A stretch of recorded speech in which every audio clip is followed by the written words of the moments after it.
Guys આજનો video આપણે બહુ ખાસ થવાનો છે કે તમે અવારનવાર ઘણા વિડીયો જોયા હશે યુટ્યુબની અંદર કે ઘોડીને ખોરાક કેવી રીતે આપવો, ઘોડીને ડાયટ શું આપવી, ઘોડીને કેવી રીતે કેટલા પ્રમાણમાં ખોરાક આપવો, પણ તમે કોઈ દિવસ એવા વિડીયો નહીં જોયા હોય કે ઘોડી કઈ રીતે ખાય છે. તો આપણે આજે વાત કરવાના છીએ કે સૂકા પૂરા છે ભાઈ આ બાજરીના અને ઝાડના એ પૂરા હોય છે. આપણે ગાય ભેંસો કેવી રીતે ખાતી હશે તમે જોયું હશે, પણ ઘોડી કેવી રીતના ખાય એ તમને ખબર નહીં હોય તો આપણે ચલો જાણીએ ઘોડી કેવી રીતના ખાવાનું ખાય છે. તમે જુઓ ગાઈસ, ઘોડીને ખાવાની રીત એ હંમેશા પત્તીથી ચાલુ કરશે ખાવાનું, અને એ પણ એના ટેસ્ટ પ્રમાણે ફ્રેશ માલ. એવું નથી કે ઘોડીની જેમ જે પણ નાખો એ બધું ખાઈ જાય, ના, એ સારું સારું ગોતીને ફ્રેશ માલ જ ખાશે. એને કોઈ પણ વાતમાં કોઈ પણ એક પણ નાની તિલ્લીમાં કે સડો કે વાસ કે મિટ્ટી કે ડસ્ટ કંઈ પણ હશે તો એને એ સ્કીપ કરીને સાઈડમાં કરી દેશે. તમે જોઈ શકો છો ગાઈસ, એને થોડા પૂરા નીચે ફગાવી દીધા છે, નીચે નાખી દીધા છે, એટલે સમજી લ્યો કે એને અહીંયા સુધી પહોંચવા માટે એને નીચે પાડવા પડે. અને ગાઈસ તમે જોઈ શકો છો ઘોડાને માત્ર આગળ જ 4 દાંત હોય છે, એ છતાં પણ એ ચાઈને કેવી રીતે ખાતો હોય છે. તો ભાઈ આ જ અદ્ભુત કલા છે ઈશ્વરની કે જેણે આ એટલું મસ્ત સુંદર પ્રાણી બનાવ્યું છે ઘોડો, જે તમામ લોકોના દુનિયાની અંદર તમામ લોકોના દિલ જીતી લે. કેવી રીતે ખાય છે ગોતી ગોતીને તમે ગાઈસ જોઈ શકો છો. એ ઊભા દાંતથી તોડી નાખે છે તિલ્લી, જેમ કે આ તિલ્લી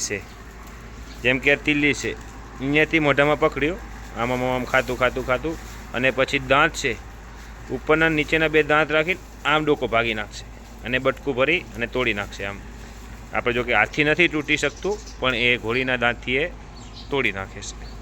તો આવી જ રીતે ગાઈસ ઘોડી કે ઘોડા કે અશ્વ પોતાનો ખોરાક આરોગતા હોય છે.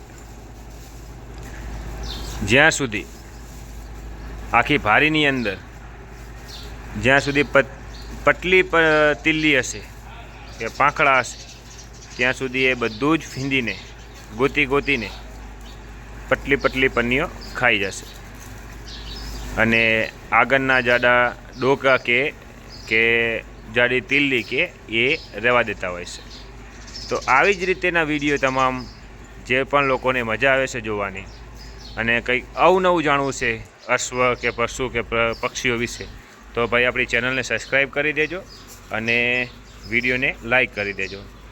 કારણ કે તમારા સપોર્ટ વગર ભાઈ હું પણ આગળ નહીં વધી શકું, અને મને પણ વિડીયો બનાવવામાં અને મારી મહેનતને રંગ લાવવામાં તમારા સપોર્ટની પણ ઘણી જરૂર છે. તો ચેનલને સબસ્ક્રાઈબ કરી દેજો દોસ્તો. બાકી છે ભાઈ આપણી આ તોરલને 2 દિવસથી થોડી તકલીફ હતી, તો એને થોડું ખાવાનું એને સ્કીપ કરી દીધું હતું. થોડું ખાય થોડું મૂકી દે, થોડું ખાય થોડું મૂકી દે, અને હવે એને પાછું ચાલુ કરી દીધું છે. તો ભાઈ અશ્વમાં એવું હોય છે કે તમે ભલે તેલ ના આપી શકો કે ચણા ના ખવડાવી શકો કે પછી અન્ય કોઈ પણ જાતનું અનાજ ના ખવડાવી શકો, તો ગાઈસ આ ટાઈપનો કોઈ પણ સૂકો ચારો, એ કોઈ પણ પ્રકારનો ભૂસો, અને આવા 1-2 પૂરા દિવસની અંદર આટલું તો તમે નાખી શકો ગાઈસ, ઘણું છે આટલું. અને એની સાથે હંમેશા સમજી લ્યો 4 વાગે બપોર પછી 4 કે 5 વાગ્યાના ટાઈમે અને સવારે 10 થી 11 વાગ્યાના ટાઈમે, બેમાંથી કોઈ પણ એક સમયે ગમે ત્યારે ફ્રી હોવ એવા સમયે આને 100 ગ્રામ ગુડ આપી દો. ગોળ આવે છે ભાઈ, આપણે ગુજરાતીઓને ખબર હશે, અને એમાંય જો તમને કાળો ગોળ મળે તો ખાસ કરીને કાળો ગોળ ખવડાવવાનું ભૂલતા નહીં. બહુ જ ફાયદાકારક હોય છે કાળો ગોળ. શરીરના તમામ સ્નાયુઓમાં, લોહીની નળીઓમાં બધી રીતે લોહી પતલું કરીને પરિભ્રમણ કરાવી દેશે. તો મળીએ ભાઈ નેક્સ્ટ વિડીયોમાં.